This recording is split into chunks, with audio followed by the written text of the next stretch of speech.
International Women's Day webinar for Millennium Cities Initiative.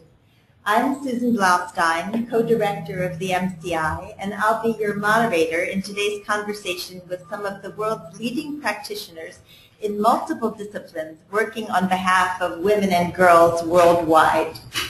I'd like to remind everyone, all of our listeners, to please feel free to submit questions online at any time using the GoToWebinar platform. We'll try to answer as many of these as we can during the last part of our webcast. So I lead the social sector work at the Millennium Cities Initiative, which is a big part of our job to help the underserved cities, selected capitals across sub-Saharan Africa to achieve the Millennium Development Goals. As you can see on your screen, the project was founded 5 years ago by Earth Institute Director and Development Economist Jeffrey Sachs to do just this and to link these cities with their countryside, which we'll talk about more in a little while. We are now working in 11 sub-Saharan cities across the continent. Here's the list of them. And very, very small to the right, you can see how these connect to the Millennium Villages. And we'll be talking about that more in a more legible way later as well. The ones on the bottom in italics are cities we need to be in because of our relationship to the work we're doing in the rural project, Integrated Rural Development Project. We're not there yet because of financing issues, but we fully intend to be working in all these cities. Today's webcast focuses on a critical issue in celebration of International Women's Day, and that is empowering women and girls. We've brought together here a few so-called hard facts about women and girls, including, just to tick briefly through these, the fact that the majority of the 1.5 billion people living on less than $1 a day are women, and that almost 2/3 of the adults, of the literate adults, are women, and that over half of all school-age children out of school are girls. Keep going then. And more than 5% of women in the least developed countries die in pregnancy or childbirth. 80% of women workers are deemed to be unsafe in their jobs for a variety of reasons. And of course, women are still dramatically underrepresented in politics and in leadership positions. This said, there are many fabulous organizations working hard to help countries achieve the Millennium Development Goals, in particular number 3, in promoting gender equality and empowering women. And we're thrilled to have just a few of them represented here today. MCI itself helps first by conducting gender needs assessments in all of our cities to determine the gaps and identify the costs of filling these gaps, that is, of meeting this important goal, MDG 3 as it is known. And then when we've identified a specific need, we work very closely with numerous partners in a very opportunistic way as we find them and benefiting on behalf of the women and girls in these cities by their expertise to facilitate interventions that are known and proven to improve the quality of life for women and girls. So you see a few of these now. For instance, numbers, the first one, fistula repair and other medical missions. We work with Physicians for Peace, the Virginia-based NGO, and then the fifth one down, medical and layperson trainings. We're working with the Millennium Villages Project Health Group and the Center for Global Health and Economic Development here at Columbia University. You'll be hearing from the health coordinator shortly, as well as with the American Academy of Pediatrics, Johnson & Johnson, and AmeriCares, also represented here, to do trainings and improve maternal and child survival. The government of Israel and Ben Gurion University have also been instrumental in delivering a lot of medical trainings. We bring in residents from Columbia Medical School and elsewhere to train and to help out in some of our cities. In education, we've connected schools via the internet thanks to Ericsson, one of our global partners, and Airtel Ghana. And also now we're working with LitWorld, a wonderful literacy organization whose leader is here today, to create girls' clubs, so far in Kisumu, Kenya, and soon in Ghana, and you'll be hearing more about that. And then we work with many NGOs who are interested in helping support job training in our cities, as well as enterprise development and to enhance microfinance opportunities. These projects lead us directly to our wonderful guests panelists today, all of whom have significant expertise working with women and girls in developing countries, and all of whom have been invaluable MCI partners for over a year now, some dating back to our inception 5 years ago. And we'll be starting in the all-important area of education with Pam Allen, the founder and director of LitLife and LitWorld, a renowned literacy expert and a powerful presence in the field of literacy education for more than 20 years now. Ms. Allen's life's dream is to impact the world through the power of words and stories. She's gone about fulfilling this dream by creating innovative programs, writing many books on the subject of literacy education, and directing 2 internationally recognized organizations dedicated to building reading and writing cultures worldwide. MCI is so honored to partner with LitWorld and LitLife, and Pam is here today, and we'll let her show us some of what the wonderful things they're doing. Thank you so much. Thanks to everyone for being here and for listening in today. I am here to talk with us today about the power of literacy and education for girls. This slide that you see here before you is one of my touchstones. I was actually in Liberia on behalf of LitWorld doing a teacher training event in a small, crowded classroom. We had over 100 teachers in the room with us. And outside, I spotted this little girl who was actually had taken our Post-its and our pens we had given out when we arrived, and was actually mirroring the lessons that I was doing with the teachers, with a small group of girls and boys sitting around her as she peeked in at me and as I was doing my lessons. She then went ahead and did the very same thing right out the window. And the next time I came back to Liberia, I looked and looked for her, but I couldn't find her. She was no longer in school at that point. She was about 10 years old when I left, and when I came back, she was nowhere to be found. And this haunts me because there are so many girls worldwide in the same situation, so full of promise, so full of potential, so full of leadership, so full of life, so full of joy, so full of hope, wearing her potential literacy as a badge of honor and excitement right on her lapel, as you can see right there. So that's really what drives me, is that we have statistics for girls out of school are staggering across the world, and their own sense of their personal endangerment and compromised dignity in terms of their being in school without sanitary supplies, without their own protection for their personal safety and hygiene, are all factors that contribute to them staying out of school. But really, at the end of the day, those statistics are staggering and devastating, but really we are all human beings with a personal story. And that's really how I feel about literacy and literacy education. I do believe that literacy is the linchpin for all the goals in the Millennium Development work, and the important work that the Earth Institute is doing is just so vital, and I can see it so clearly, the impact it's having.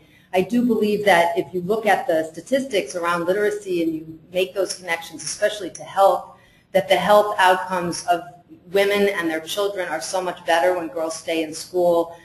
Even to point to the simple fact that girls who are educated to 5th grade are, I think, something like 70% more likely to vaccinate their own children. The statistics are there, but education takes time. It's not an immediate solution. It's like simmering on a long, slow-cooking stove, and people are very, very impatient.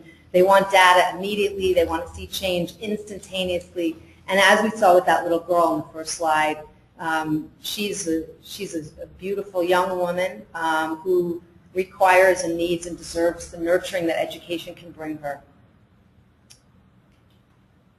So our mission is a little bit unique, I think, in the world of education, in that I feel very strongly that part of what I think has gone wrong with global education, and I mean that about all around the world, including right here where we're sitting in New York, is that our modes for educating girls and young women, but boys as well, is very outmoded and very outdated, and actually quite inefficient. Literacy, when defined, is actually 4 components: reading, writing, speaking, and listening. And when we deprive girls and boys of the access to telling their own stories and to using the classroom as a living, breathing tool for their own learning rather than as if they're empty vessels that need to be filled up, we compromise the quality of education. And all around the world, when I travel around the world, I see very outmoded forms of how people are trying to teach reading and writing, when in fact the biggest tool we have is right within ourselves, which is the power of our own stories, to read, write, listen, speak, think, tell, and share our own stories. And that's really a fundamental quality of the work that we do. And then finally, we've, as Susan mentioned, we've implemented a model that I believe is a model for the future in terms of how we're educating girls. And that is, we've created girls' clubs for literacy around what we call the 7 strengths. A while ago, someone asked me the question, how do you build resilience? And for the girls that we meet worldwide, resilience is a key core component for them to stay in school, to be in school, to actually learn with confidence and grace and dignity themselves. And so I started to really think about, in my work with children and teachers, as to what does actually build resilience. And that if you can help young women to read and write around these 7 strengths, could you build resilience through literacy? And I believe the answer is yes. So we are expanding and extending our Girls Clubs for Literacy in partnership with the Millennium Cities Initiative and with other organizations around the world. And I hope that listening today you'll feel an invitation to join us in this work. And I thank you all for having me here. Pam, thank you so much. It's so inspiring, the results, the poems, the thoughts from the girls in the Girls Clubs that Pam and her colleagues are running here in New York as well as across the seas. We'll now turn to health to hear about resilience and strengthening resilience in this arena. Elikem Tomite Archer has over 10 years of international development experience in Africa. She currently leads AmeriCares' Middle East and Africa team, where she oversees the delivery of over $60 million worth of medicines and medical supplies and equipment annually to partners in 10 countries. Millennium Cities has been the happy beneficiary of much of this generosity, thanks to Elikem and her colleagues at AmeriCares. Before joining AmeriCares, Elikem focused on business development as the leader of Aid to Artisans Africa team. She holds a Master's in International Development and Social Change, what a great sounding degree, from Clark University, and a Bachelor's in Public Policy from the University of Chicago. Elikem lives in Connecticut with her husband and 2 boys, and we're thrilled to have her with us today. Thank you so much, Susan. So I'm going to talk today about how AmeriCares is really expanding opportunities for girls and women in Africa. And I'm going to focus really on 2 programs, highlight 2 programs that we support in the region. AmeriCares is a US-based nonprofit organization that is committed to helping people across the globe live healthier, longer lives. We've been doing this for the past 29 years, and our model is really serving as a bridge between our pharmaceutical donors that are usually US-based and our partners based globally and in the US too, who are providing healthcare services to really resource-constrained communities across the globe. When we talk about health and when we talk about maternal health, when we talk about maternal and child health in Africa, the numbers are staggering, just like we talk about education. And maternal and child health has actually been called Africa's silent epidemic. It's probably just like education. It's hard to, it's long term, it takes time to really see results. 19 of the 20 countries with the highest maternal mortality rates are actually in Africa, with the 20th being Afghanistan. HIV, AIDS, and maternal and childbirth related complications are the 2 leading causes of death for women between 15 and 49 in the region. And the recent study in West Africa showed that the sad truth is that for every maternal death, there are 30 other women who are going to live with long-lasting disabilities like chronic anemia, infertility, and obstetric fistula. one of the programs that AmeriCares is supporting in Tanzania is really dealing with the issue of obstetric fistula. Obstetric fistula, for those of you who do not know about it, is a condition that happens through long and protracted labor. And what happens is that there is a hole that is created between the birth canal and the and other organs, which leads to permanent incontinence in the women. For those of us who've worked in Africa and probably in other developing countries, you can just imagine the social stigma attached to this condition. The sad truth is that most of the women suffering from this do not know that it is preventable and actually can be treated. So this program in Tanzania, we are working with our partner, the Bugando Medical Center in the northern part of the country. It has three key interventions: improving access to the fistula treatment, improving pre- and post-operative care, and also advocacy and educational outreach into the community. This program has been in existence for the past year. We've been working at Buganda since 1995, but this program that we've been supporting has really been in existence for the past year. And we have seen some dramatic changes. About 200 women have already come and taken part in the program and actually have had their corrective surgeries done. One of the reasons I highlighted the program is because I think it talks about the different elements that we need to think about as we expand opportunities for women and girls in the next century. Really, health is intertwined with other economic and educational issues. So outreach and education really are part of what we need to be doing. Raising awareness of issues are one of the things that we need to be doing as we deal with it. And this program not only is looking at the clinical treatment, but there is a component that is the community outreach, and also there's a component that is actually having people come in to be, the average wait time for the women is 6 weeks as they wait for their surgery. So the part of the program is also some literacy training and life skills training for the women as they wait. Now we know that people are not going to leave educated or literate in the 6 weeks, but we are hoping to plant a seed about the empowerment that they need to be, that then they can go back into their communities and hopefully dig into other programs like Baby Pam's program in their communities. The other program I wanted to highlight is actually a partnership that we have with the Millennium Cities Initiative in Ghana. And this is really looking at creating a successful and scalable model for training birth attendants and also educating new mothers to prevent neonatal and maternal deaths. Neonatal deaths, a lot of research shows that neonatal deaths happen within the first minute of birth, which is referred to as the golden minute. So being able to train birth attendants to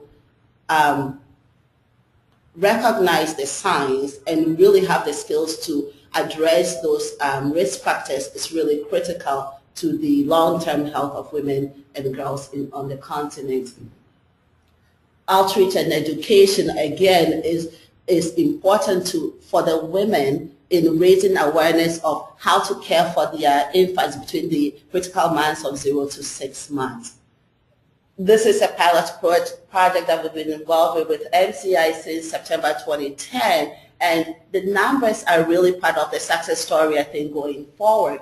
The 120 workers, care providers trained, and we have about 1,300 women already registered in the program. We have seen only about 1% of neonatal deaths in the program and about 0.1% of maternal deaths. So again, this is a model that is already showing tremendous success, which we need to scale up and expand in other places. So looking towards the future, what are some of the key principles that I think we need to adopt as we talk about really expanding and actually accelerating opportunities for women and girls in Africa within the next few decades? I think collaboration between partners is very important, and having a multi-sectoral approach is critical. So I've talked about health, but I've also talked about education. That leads into my second point, which is education, education, education. I think we cannot overemphasize the need for education, both raising literacy levels amongst women and girls, but also increasing health education to the women in the rural and urban communities. Tied to that is educating and training more health workers. So when we talk about Africa, most people are aware of the critical shortage of trained health workers. So education, again, in all these components that deals with health is really critical as we look towards the future. Skilling up cost-efficient models like the program in Ghana and the program in Tanzania really should be what we should be doing. There's no need to reinvent the wheel. I believe that they are successful models that we need to obviously adapt for the local context, but then also really roll it up in the future. And then building local capacity. And we can talk about these a little bit more as we get into the discussion point. But thank you all for listening, and thank you so much for having me here. Thank you so much, Elikem. That was just wonderful. And the project in Ghana that Elikem spoke of, the Helping Babies Breathe initiative, is training people in all the facilities in Accra and Kumasi, which the latest census in Ghana shows accounts for 1/3 of Ghana's population. So it really has the potential to be very, very impactful. But speaking of multi-sectoral, it may seem kind of strange to leap from health to engineering, but in fact, it's not at all strange. It's completely obvious, and this is one of the points that Millennium Cities Initiative is trying to make in general, and that we're certainly trying to make here today, to say that every single sector affects women's lives incredibly, and certainly the relationship between health and engineering is a seminal one. Dr. Patricia Culligan, our next guest, is a professor of civil engineering and engineering mechanics at Columbia University, as well as the Vice Dean of Academic Affairs for Columbia Engineering. Her research focuses on applying geoengineering principles to understand and control the migration of contaminants from waste disposal sites. Dr. Culligan has received numerous awards, including the National Science Foundation Career Award and MIT's Arthur C. Smith Award for Undergraduate Service, both in 1999, and Columbia University's Presidential Award for Outstanding Teaching in 2007. The author or co-author of more than 100 journal articles, book chapters, and refereed conference papers, Dr. Culligan has a PhD in civil engineering from Cambridge University, England. She currently serves on the Nuclear and Radiation Studies Board, the National Academies of Science, and was recently elected to the National Research Council Committee on Geological and Geotechnical Engineering. Every time I talk to Dr. Culligan, I learn so much, and I'm just thrilled that she can be with us today to share some of her thoughts about engineering and benefiting women and girls worldwide. Thank you very much, Susie. So I'm going to follow on with our last speaker and start off with the words education, education, education. And this has been something that I've been pretty passionate about for most of my career. And my goal when I think about women in education is to encourage more women to consider engineering as a career. Recent research that has been done in the United Kingdom has demonstrated that when women engineers are involved in designing and implementing projects in areas such as water and sanitation, which are key to improvements in developing countries for all of the populations, including women and young girls, that women engineers are much more likely to take stakeholder needs, stakeholder goals, and stakeholder abilities into consideration when they're designing those systems. And I think many of us that have been involved in looking at engineering projects in developing countries have begun to realize that some of the failures of these projects to meet the needs of the populations that they're trying to serve are not related to the technology. They're related to the application of the technology in the context. So I think we're beginning to realize that technology may be half the solution, but taking into consideration the stakeholder abilities and goals is equally important. So encouraging more women to become involved in issues like this through engineering training at multiple levels is, I think, very important, meeting our goals as a society that are expressed in the UNDP Millennium Development Goals.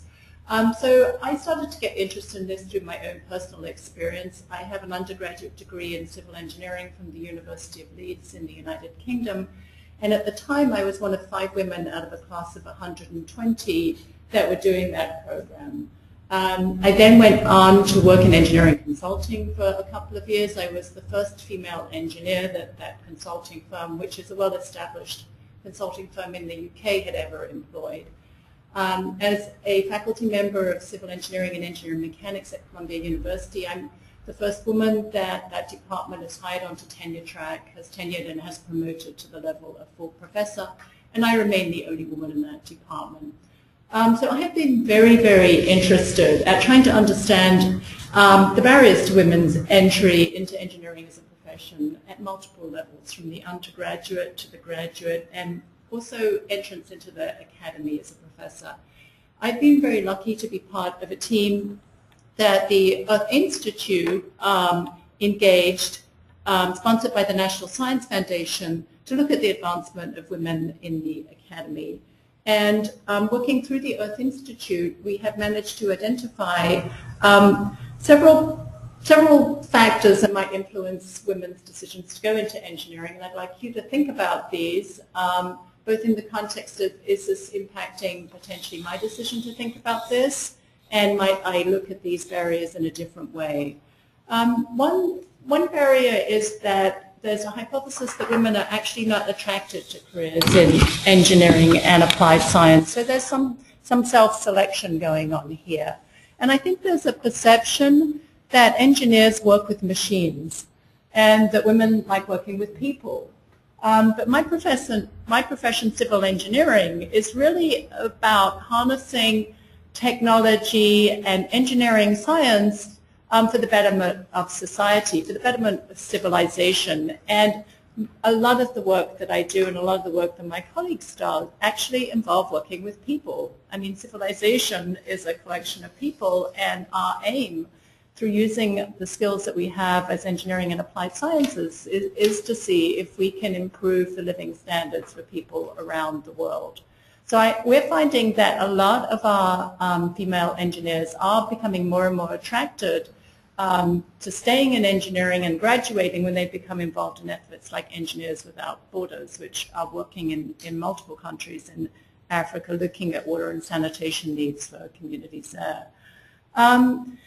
The other issue is that many women feel that it's impossible to balance work-life through careers like engineering. I think balancing work-life is a challenge for any of us, no matter what career we choose, and I think we have no evidence that suggests that engineering is any more challenging than the medical profession, than the lawyer profession, than health, and then education in this aspect. So we're beginning to persuade many of our young female undergraduates that this is a career that not only can give you a lot of satisfaction through working with people, but that you can also balance that with raising your own family. And finally, something that I'm very much aware of, and this is a problem that we continue to struggle with, is lack of visible role models. And towards that end, programs like the Earth Institute's Advanced program is committed to trying to encourage more women to go from undergraduate studies to graduate studies and eventually into faculty careers, so that women can be role models for younger women who are starting off on their career pathway, so that younger women sitting in the classroom or going out into the field and applying their engineering skills can see older women who have been successful and who are also continuing to use the abilities that they have for the betterment of society. So thank you very much for giving me the ability to talk to you today about this. And I still go back to one of the biggest needs that we have in moving forward on women's issues and multiple facets is education, education, education. Thank you so much. Thanks, Trish.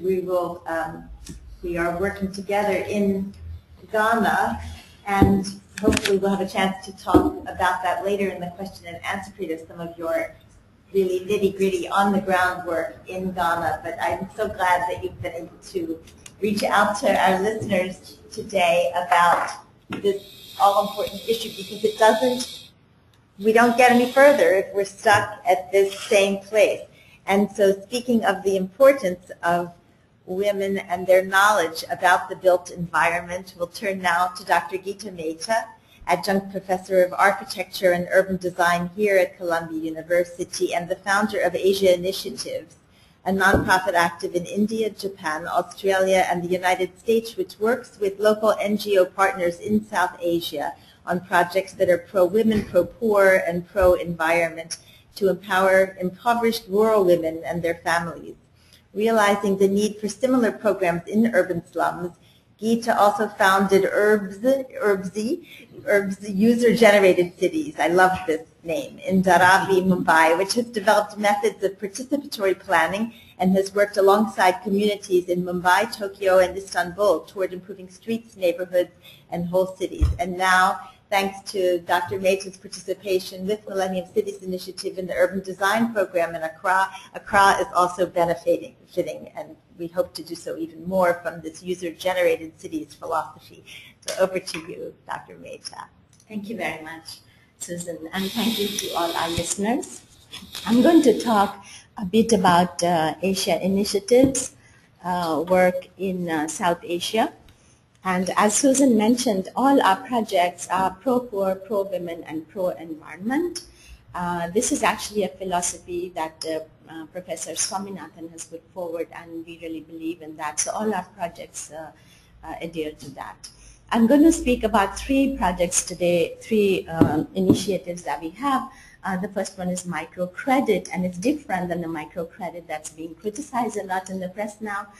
We call ours Microcredit Plus, and I'll tell you how.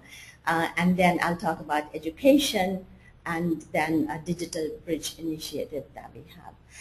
So let me speak first about Microcredit Plus. And we do it in partnership with MS Swaminathan Research Foundation in India, who are our partners. The interest, we give loans at 0% interest to self-help groups. These are not loans given to individuals, but rather to groups. And we actually start a lot of groups for men and women, but it so happens that the women's groups seem to thrive, and the men's group after some time seem to fall apart. So 90% of our groups are actually women's self-help groups. And before they receive credit, they receive training in job skills, bookkeeping, quality control, and marketing. And then regular meetings are held with the local staff. And I think that that's very critical in microcredit. You just can't give somebody a bit of money and walk away and hope that they will climb out of poverty. That simply is not going to happen. It's a rather long process of hand-holding, capacity building, and working alongside people who are very, very capable, but they do need linkages to market and other sort of support that is provided to them on an ongoing basis. And many of our self-help groups who've been with us for 10 years or more have now actually formed federations, and they administer the loans. And so it's really been a wonderful program to develop local leaders and local skills. These women who've been with us then go out and find other women who want to form microcredit groups, and so it's like a cascade, and it works not just driven by us or by MS Swaminathan Foundation, but by people themselves. And people who donate to microcredit with us, their banks can be named after their parents, children, whatever, and then they can go on our website and track what is happening to their banks, and they see what loans were given, how much money came back, and so on. Next. Let me speak about one very interesting project that our micro credit groups have done. It's the picture on the right. It's the sanitary napkin production unit in Pondicherry, which is now called Puducherry. So this group actually is not just making a bit of money and changing their lives, they are changing the lives of their community, because there was a high incidence of cervical cancer in these villages, and the sanitary napkins available were very expensive. So these women are creating biodegradable, very, very cheap. It's 1 rupee, which is like 1/50th of a dollar, so 2 cents per sanitary napkin. And actually the state government of Puducherry is now going to supply these to all schoolgirls. So it's really doing very well. And these women, I was there in November, and these women were telling me how they're ready to scale up and, you know, produce 10 times more. And so there's so much enthusiasm about this. Next. So these are, this is another a micro enterprise, which is they use the pseudostem of banana plants, which is a pest, and it clogs up waterways. So they take that and they convert that into paper. So it's once again they are doing great business, and with some design help from some of our members, and it's really doing very well. Next. There's a biofertilizer plant, again cutting edge technology that has been demystified. And we'll talk later more about education. Education is not just about learning to read and write, but being able to do what you need to do much better. So that sort of literacy is what these women who've never gone to school, that's the sort of literacy they're being provided, and they are using cutting edge technology to achieve, to create these, which they actually bottle in recycled bottles, and they market to their villages, and other self-help groups help them to market. So about education, yes, everything, it's about education, education, and education. I completely agree with that. And in this areas we were working with in villages in South India, when women started to menstruate, they would have to drop out of schools because there were no toilets in those schools. It seemed heartbreaking that such a small intervention would help them to continue with education. So we've actually been building toilets in some schools, and that has helped young women to stay in schools. We also provide furniture where there is no furniture, and one of our partners, they provide bicycles when, because many of the villages have elementary schools and junior high, but they don't have high schools, and then the parents don't want to send girls to very far off places. So we help them get bicycles, and then the girls can ride together, and it's such a sense of freedom for them. You'd be amazed at how much a bicycle can do to girls' lives. And so we support literacy, functional literacy, and technolacy. So this is life training, education about how to take a bus, how to go to a bank, how to go to the post office, because women were, these rural women were very shy about doing that. They just didn't feel confident enough to do that. So we help them in small ways, but it really is life-changing. Next. And I think Pam had mentioned that the way to begin learning literacy is with your own lives. And this community learning centers, which again we are doing with the MS Swaminathan Foundation, the trainers actually work with the people, like this woman on the right-hand side.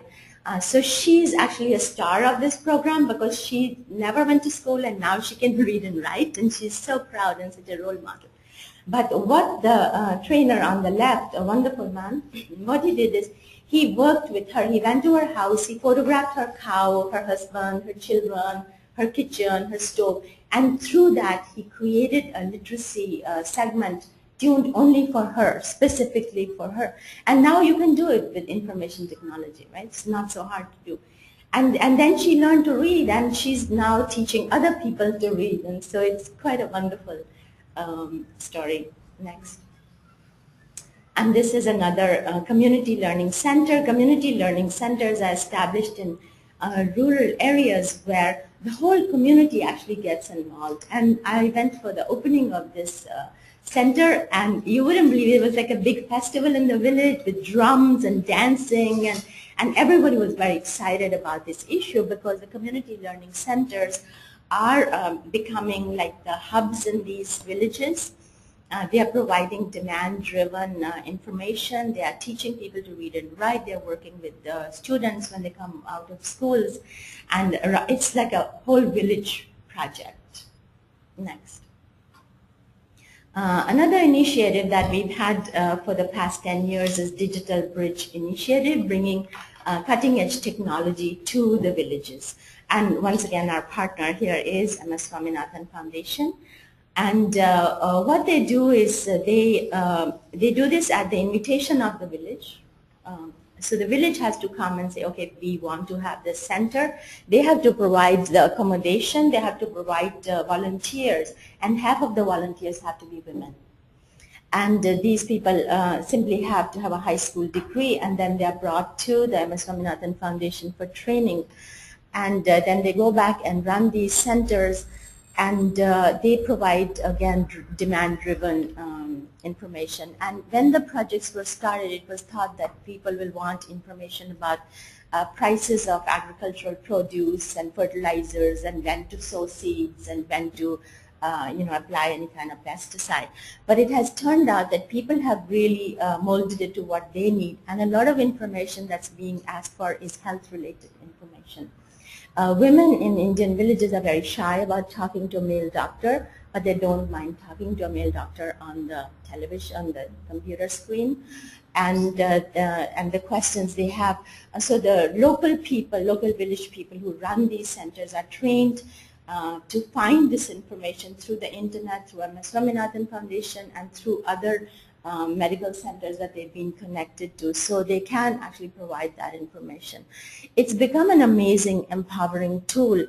And the picture you have on the right actually is a woman who is from like a marginalized caste, you may say, but because now she has this power of information, everybody in the village comes to her and she's like this local hero. And it's just so empowering. You see that after a few years of working there, the women are walking differently. They are, projecting themselves to their families differently. And the young girls are really motivated by these. Next. And so this is really a program that was piloted by MS Swaminathan Foundation, and now actually it has been taken over first by several states and now the central government. And India has 600,000 villages, so there are a lot of knowledge centers to set up. But the central government has actually now adopted that as policy. Because Swaminathan is now also on as a member of the parliament, a lot of ideas that were developed in these labs and through these programs are now being actually mainstreamed. Next. And these village knowledge centers have not just become information providing organizations, but also they have become a network of social support for women. Maybe a really important story is when the tsunami hit, villages that had village knowledge centers on the coastal areas, actually they didn't have depths. And the reason was that these village knowledge centers, by their own initiative, they'd set up loudspeakers on the beach. And the reason they did that is the fishermen were too shy to come into the village knowledge center to ask for information, but the knowledge centers had begun to download US Navy information from their website and localize it, that what are the wavelengths near that village and where the schools of fish are. But the fishermen were still shy to come in, so they had these loudspeakers where they would say this information in the morning before the fishermen left. And they used that mechanism to actually warn people about tsunami. So it's been a very powerful initiative. Thank you very much for listening, and I look forward to talking to you more. It's wonderful. It's fantastic what you're doing, Geeta, and I hope we can import it to the sub-Saharan region and beyond. It's really hugely empowering. And if ever they were an example of the importance of education and the cross-fertilization of different sectors, your work is the instantiation of it. Our last panelist today, Dr. Sonia Ehrlich-Sachs, has been very impatient, and I'm sure everyone's been impatient to hear her, is a pediatrician, endocrinologist, and public health specialist who has practiced medicine for over 20 years, 14 of them at the Harvard University Health Sciences in Cambridge, Massachusetts, as well as in private practice for much longer. In 2004, she joined the Earth Institute, Columbia University, and became the Director of Health for the Millennium Villages Project, overseeing all health-related interventions and research. Just as a little background, the Millennium Villages Project, MCI's sister project, is an integrated rural development initiative across sub-Saharan Africa aimed at demonstrating that extremely poor rural communities can reach the Millennium Development Goals within a few years, given a science-based, community-led, systems-building approach featuring integrated interventions that increase food production as well as access to healthcare, education, water, infrastructure, and business development opportunities. Once the villages themselves have attained the MDGs, the objective of the Millennium Villages Project is to demonstrate that this integrated systems-building approach to development is both sustainable and scalable. And Dr. Ehrlich Sachs is involved in demonstrating that even now by heading the health team at the Earth Institute that is advising the government of Nigeria on scaling up health Millennium Development Goals to 20 million Nigerians. I hope she will share with us some of her many contributions to this overall effort, which include groundbreaking results in mobile health, as well as training laypersons across Africa as community health workers capable of diagnosing malaria and saving newborn lives. Sonia, over to you. Thank you, Susie. This really is a very thrilling concept, having a webinar with one's esteemed colleagues and the audience that signed up to think about these issues together. And specifically to have the Millennium Cities and the Millennium Villages talked about at the same table, because it really is the compendium of these two initiatives that really we hope will help us all think about what it takes to get people out of both rural and urban extreme poverty. And the kind of poverty that we talk about in this instance is really the poverty that kills, i.e. we are talking about populations where families and women especially live day to day basically trying to survive. As Susie said, the Millennium Villages Project is a concept to prove that the Millennium Development Goals that we have all signed up to 10 years ago can be achieved under a certain set of circumstances, which consists a modest amount of funding, well within the amount of funding that the international community has promised for a long time, just has not delivered. As long as it is that it's achievable, as long as the poverty is addressed by thinking about an integrated package of interventions. In other words, instead of thinking in terms of silos, as they say in the development business, instead of thinking that one or the other subsector is the key to getting out of poverty, that in fact, when you get to the ground, to the community, what you need to do is address all of their problems, along with, of course, completely community participation and implementation, which, by the way, in the Millennium Villages, all of the work, including the leadership, including the technical support, is done by Africans themselves, the local and national specialists. Whenever you go to Africa, anybody who's been walking around through the rural areas notice that the crushing poverty really mainly crushes women and children. And women in rural Africa basically are the progenitors of the survival for the whole community. So the women are the farmers, they're the purveyors of basically all livelihoods, health, education for themselves and for their children. And therefore, what I would like to leave you with, that my hypothesis is that although it's incredibly important to think about women's equity and gender equity, that in addition to just espousing it as a theme in and of itself, you also have to look at how to achieve gender equity by basically dealing with the day-to-day facts that keep women in such abject poverty. So on one hand, we have to keep the themes and the philosophical ideals of talking about equity, but the other is that we really have to look at what it is that's disproportionately burdening the women and keeping them and their children in poverty. So this first picture basically just reminds us all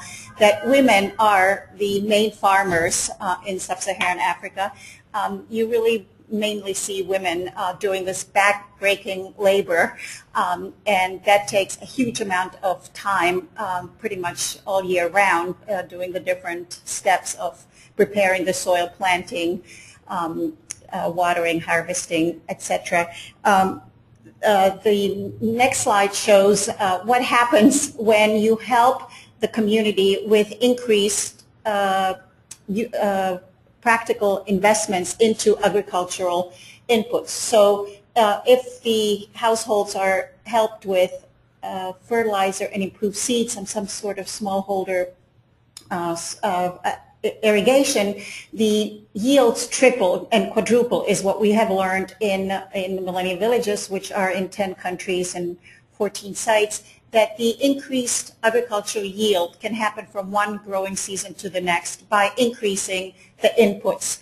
And so this farmer in Sauri, Western Kenya, has become what in her community, she's become a master farmer, Monica, who has quadrupled her yields and has therefore become not only able to take care of herself, her extended family, but also has actually become the teacher farmer to her neighbors. And by growing more food, she has therefore freed up herself to do other things in the community, which in her case is she's become a leader in the community. She has become, not by any dictate, but by her success in growing food and by having therefore more time, she has become the head of the executive committee in her village.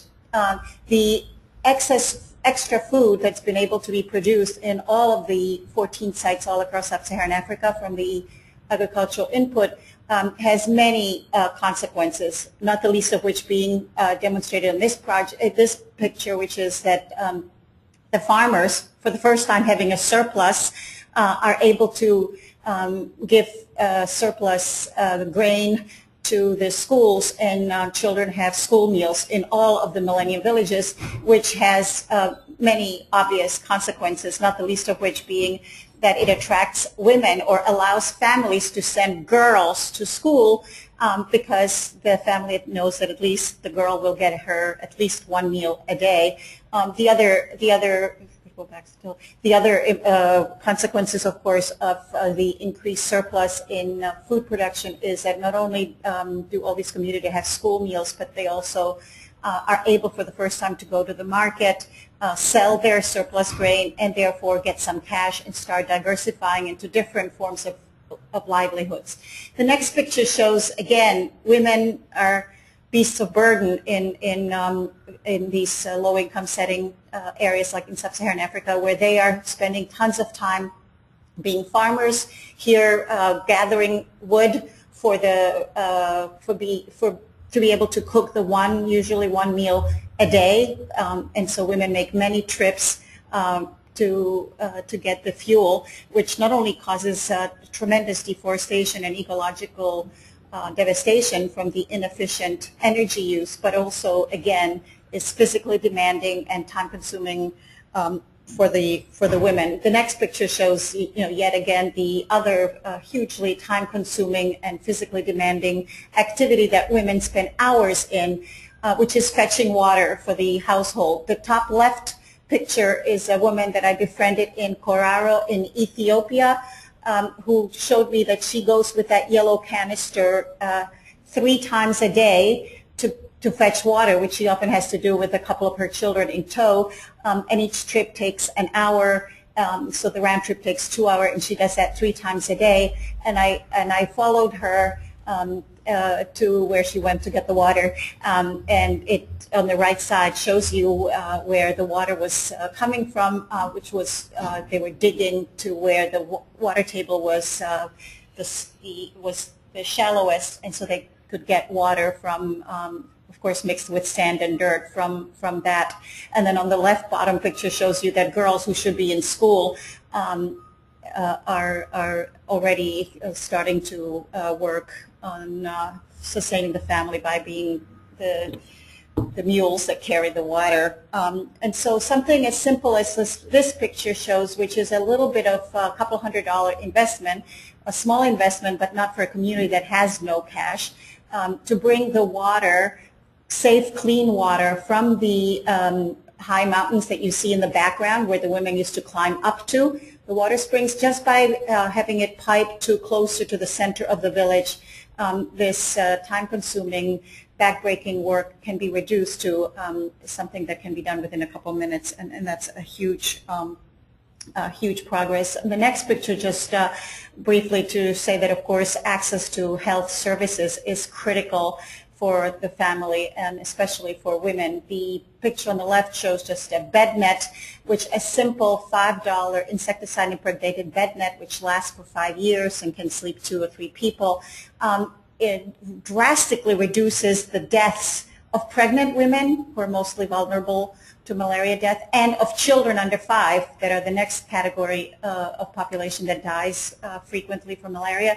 And so just having a bed net decreases the child mortality, which of course also decreases then the concomitant high fertility, because women have a lot of children, 6, 7, 8, or more, not only because they don't have access to commodities like contraceptives or the services that teach you how to use them, but often because they need that many children in order to have a handful survive to adulthood. And on the right side is a picture of a clinic where in the Millennium Villages we make sure that there's a clinic within 5,000 people, so that that it's not more than 2-hour walking distance, which often in sub-Saharan Africa, women can walk days to get to the neighborhood clinics. We make sure that there's a clinic within an hour to walking distance, that the clinic is equipped, that it is staffed, stocked, and specifically that it's staffed by a skilled birth attendant. And in addition to the clinics, we work assiduously to make sure that there's a healthy, professionalized outreach. So that in addition to the clinics, there are also community health workers that have a panel of 100, 150 households for whose care they're responsible. So the last picture just summarizes for me what rural poverty does to women. It really is particularly burdensome to women, because women, such as the lady here in the blue shirt, they're the farmers, they are the providers of water, the energy to cook the meal, they're the caretakers when the children are ill. They basically do all of the work that it takes to have the family survive from one day to the next. And so my one point that I would like to sort of make is that in addition to espousing gender equality and women's rights, we also have to remember and be cognizant of and work towards making sure that women, first and foremost, are helped with the day-to-day survival, which often kills them, kills their children, and therefore makes the communities not thrive. And so it is not until we help these communities with the day-to-day needs like water, access to health, education, infrastructure, and livelihoods, that these women then on their own are able to, first of all, take care of themselves, their children, and become, like Mama Monica in the first slide or second slide, become leaders in their own community. In terms of some of the other projects that Susie mentioned, we have had encouraging success in the Millennium Villages Project, which has been going on now for 5 years, that shows that, in fact, with this modest financial investment of $60 per person per year for 5 to 10 years, with this concept of an integrated package of interventions, increasing food production, increasing access to health, education, water, infrastructure in general, and livelihoods, that in fact it does decrease. We now have proof, evidence, or data that shows that it does markedly decrease child mortality, maternal mortality, markedly decreases stunting, which is growth stunting of children, which has lifelong consequences, and that, in fact, it does put the community on a much more accelerated path to reaching the Millennium Development Goals. And therefore, with that encouragement, we've been getting requests in all of the countries that we work in to extend it to much larger areas. Other countries, 25 other countries have asked to get involved. And in fact, we're working on a major scale-up in 3 areas. One is Mali. The president has asked to do it for 1/3 of the country. Nigeria, as Susie mentioned, to 20 million people, where the Nigerian government is paying of its own funding from its debt relief. And in Horn of Africa, in Eastern Africa, we're working on a 6-country scale-up called the Drylands Initiative, where the 6 countries chosen are the countries that have very serious water situation. They're the drylands, where the biggest problem is water availability, and we're working therefore in Somalia, Sudan, Djibouti, and also Ethiopia, the Ogaden Desert of Ethiopia, Tanzania, and Uganda, to scale up the lessons learned from the kind of integrated approach that we have observed in Millennium Villages, to try to apply it to a regional area such as the East Horn of Africa, where the droughts are so profound and therefore civil strife is also quite significant. Thank you. Sonia, thank you so much. Dr. Erlich Sachs has given a very compelling picture of some of the problems that women and children face across Africa.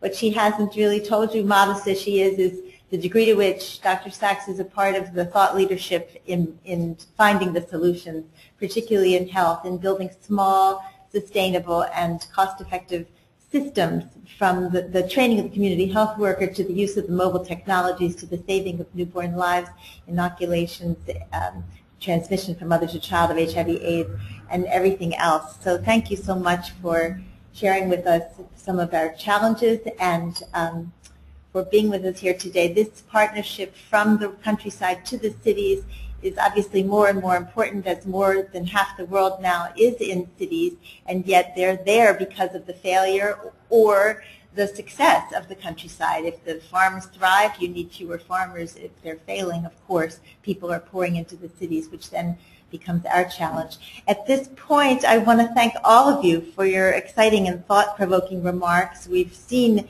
here the importance to which things are evidence-based, the solutions, and community-based, the interactive, consultative nature of all of your work, which also represents the integration of at least several disciplines, from education and health to infrastructure to actual building.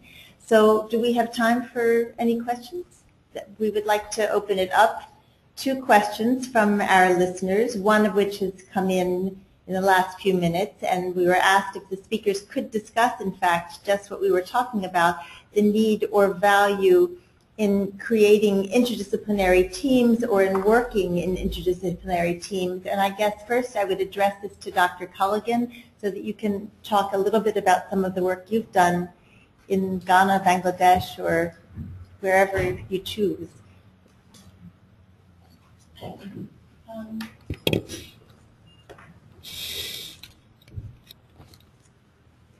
Yeah, I mean, I think if one focuses on issues such as the Millennium Development Goals and some of the challenges that, for example, Dr. Sachs has elucidated to, which is really ensuring that people can survive day to day as a means of trying to get them into a position where they can get out of the poverty trap.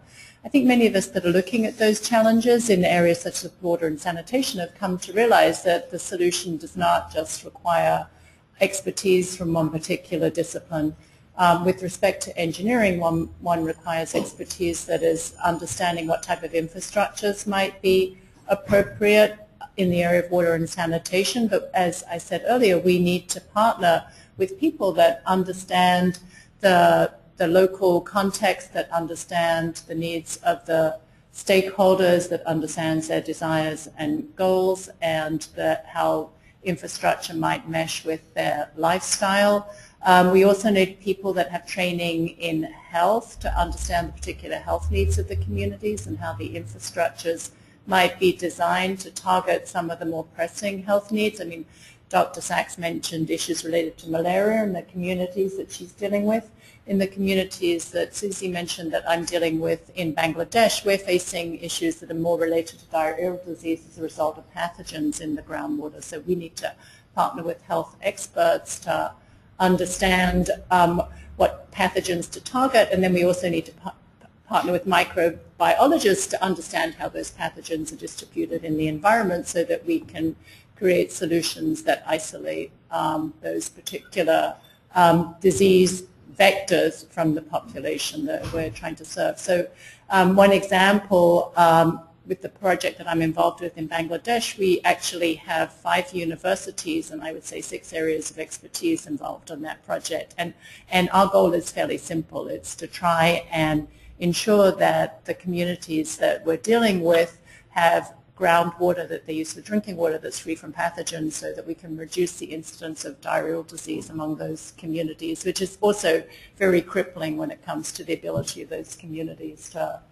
go the next step to survive more than day to day to day.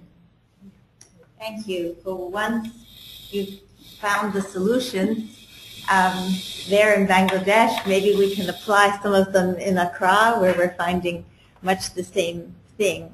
Cholera, actually, in Ghana's capital now, and on a regular basis, and some of the same issues pertain. Thank you, Trish.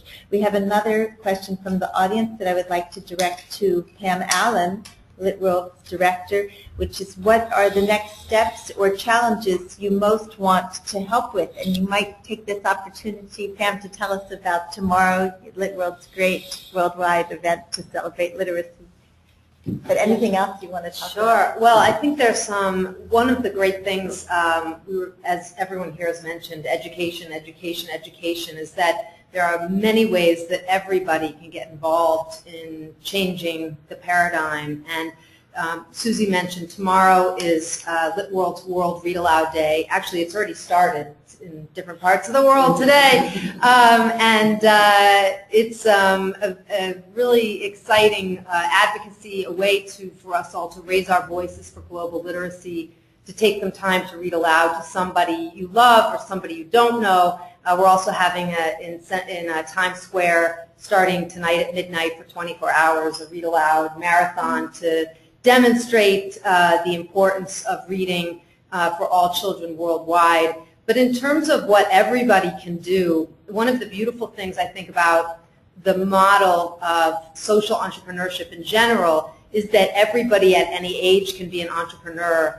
And our Girls Clubs for Literacy are really modeled on this idea that children are not empty vessels, neither are teenagers, and that everybody comes to the table with some knowledge and some world understanding and some understanding and perspective that's actually going to change us.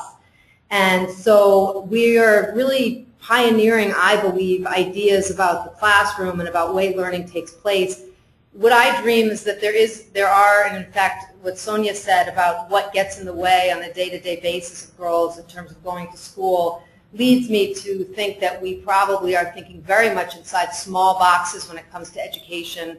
Overcrowded classrooms, not enough furniture, no toilet spaces, no private spaces for girls to maintain their dignity. For this reason, I dream of the future, which maybe isn't so far away, where we can use cell phone technology and other technologies to help girls and boys learn both in and inside and outside of school through text messaging and other aspects of, in fact, when we do trainings for the Girls Club leaders, most of whom are not trained educators, they're local women in their communities who have taken this on and want to become leaders in their communities. We're often finding that we're doing this now via Facebook because women can get access to Facebook far more easily than email or telephones or anything else.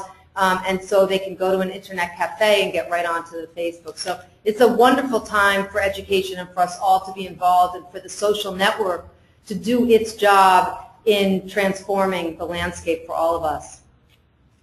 Wonderful, inspiring answer. Dr. Gita, could you also address this wonderful question of what you would see as the next steps or challenges that you would like to take on with your work? I think that the work we've been able to do so far is rather small in scale, and so the big issue is to upscale it and work with local communities in partnership with them to do that. So we are continuing to expand our work with various partners, and they help us fine-tune the programs to what is suitable for them. So, so it's very exciting, and really basically we are depending on our partners to scale it up, but we need energy from all sources, all our members who work with us, and you know, ideas like I've heard today in the webinar. Thank you. Wonderful. Elikem, from AmeriCares perspective and your own, here's a question for you, which is how can the donations that you all are able to facilitate to developing countries positively impact women and girls in particular? So I think that when we talk about women and girls, I focus on maternal health, and I'll go back to maternal health because I think that is really critical, and oftentimes we don't talk about it enough. When you talk about the leading causes of maternal death, we talk about bleeding, eclampsia, infections, and obstructed and long labor, a few of those. One thing they all have in common is that they are mostly well treated in hospitals, and on a continent where about 40% of the people are living with on less than $1 a day, you can understand how the hospitals themselves serving this community are very resource constrained. They are stockouts in the pharmacies. The health providers and healthcare workers there do not have the tools they need. So they don't have the medicines, they don't have the equipment, and they don't have the basic medical supplies like gloves to be able to provide healthcare. So what the medical donations do is really equip the healthcare providers to be able to provide the healthcare that they need to the women and girls. And an example I thought about was recently in talking about what are some of the needs that the hospitals really are critical shortages in the hospitals in Africa. I was talking to a partner in Tanzania, and he talked about gloves. And so I said, so when you are stocked out of gloves, what do you do? And he said, you know, we ration it. And the OR gets the first dips because they are dealing with blood mostly, and then labor and delivery. So, and I was thinking here in the U.S., I have gloves in my kitchen, and we all have gloves, and we don't think about having gloves. But really, these medical supplies, we do feel the critical shortages that sometimes in the developed world, it is almost impossible to understand those shortages. So that's what the donations do. And when you talk about women and girls, they are, like everybody has talked about, really as the critically crash with poverty. And so really they are the people who really need the help mostly and are unable to access it. Thank you so much, and this leads directly to another question for Dr. Sachs about those interventions that are needed to reduce the high maternal mortality rates. And hopefully you're lucky enough to have partners such as AmeriCares that can funnel through pharmaceutical donations, and I assume many private donations as well. What do you prescribe, Dr. Sachs, to reduce this unbelievable maternal mortality rate, and can antenatal care help to do so? Thank you. So the first and foremost concept really is partnerships. This, like everything else in life, is best addressed by partnership. And our partnership in the Millennium Villages and Millennium Cities with AmeriCares has been really inspiring and very productive. The other concept with maternal mortality is yet again the fact that you need to think holistically. So when thinking about maternal mortality, it unfortunately consists of having to make sure that all of the components of a health system is in place. In other words, even by just having extraordinary good community health workers will not solve the problem, although they are critical, a sine qua non of the maternal mortality question, in that you need the community health workers to identify the pregnant women, encourage prenatal care, making sure that the nutrition is good, etc. But without having a clinic where the women can deliver under the help of a skilled birth attendant, that the community health worker alone can't do it. And the clinic, as critical as it is, also a sine qua non to maternal survival, is not enough unless you have, as you have just described, a perfectly well-equipped referral hospital that can actually do a cesarean section. So maternal mortality requires thinking about the whole continuum of care, from household to clinic to hospital.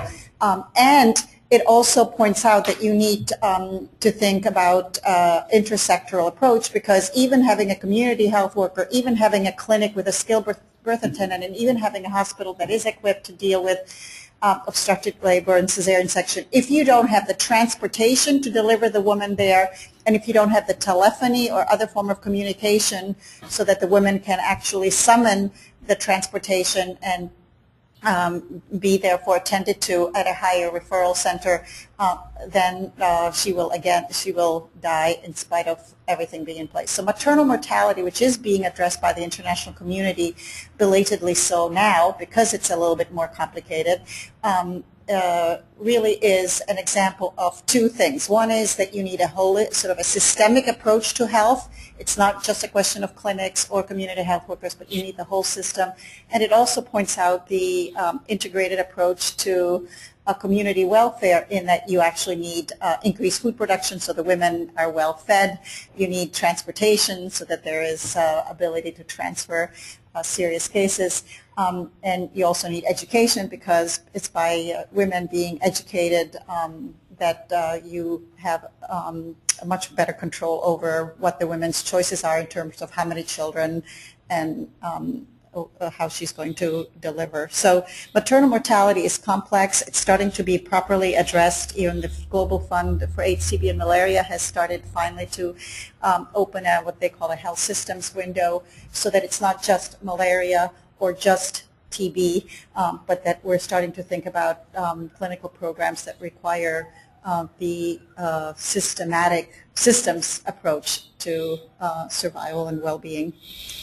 Thank you, Sonia. Just listening to you, one thinks of all the other pieces that are missing, from, of course, the nursing care and the doctors and more trained and refresher trained midwives, but also safe blood, transport, all of the pieces that make these challenges so hard. And our final question, I understand that we still have many wonderful listeners, so to give them one more of their questions, given that the challenges are so high in our work, and I'll open this to anyone who dares to come through with a solution, what is the most transformative initiative, or particularly effective ones, that can be pursued and that can have the most impact in either the short or long term or both? So with that hugely ambitious question, well, I would say, I would just say that the initiative is the one that is happening now, that by bringing people across different sectors together, even what this webinar is doing, by bringing people of different women of different sectors together to have a conversation, we're going to create something new that's never been seen before. I'm very inspired by the Millennium work that the SACs have done, and that Susie's doing, and that the Earth Institute does in bringing the sectors together. I don't think that really was in the landscape before, and I think that was a groundbreaking, inspirational, absolutely transformational idea.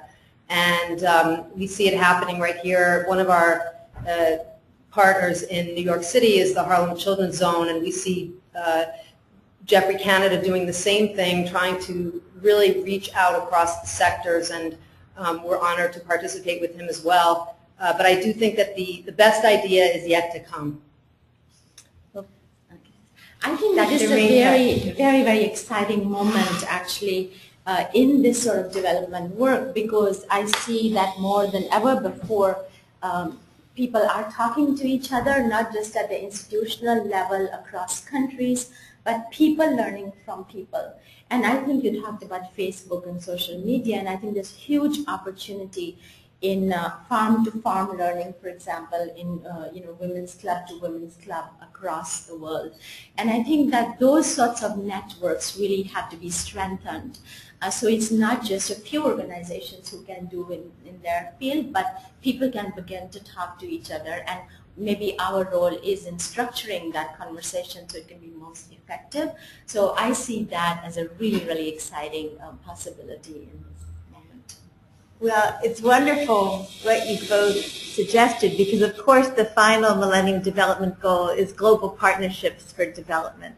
And in fact, my boss, Jeffrey Sachs, I think, who is also leads the work for many of us around this table, has made clear that it's not going to happen without those global partnerships, that it demands everybody. LitWorld's got involved, from the book publishers that you're working with to the foundation world to the public schools themselves and the private sector, to come in where they can, to contribute what they can. The dozens of you online here today can figure out ways in which you can contribute and have a very enriching experience. We were just talking before, well, Pam Allen talked about the little Liberian girl, and she's haunted by her. She wonders where she is, and I have a girl like that in my mind. Her name is Precious.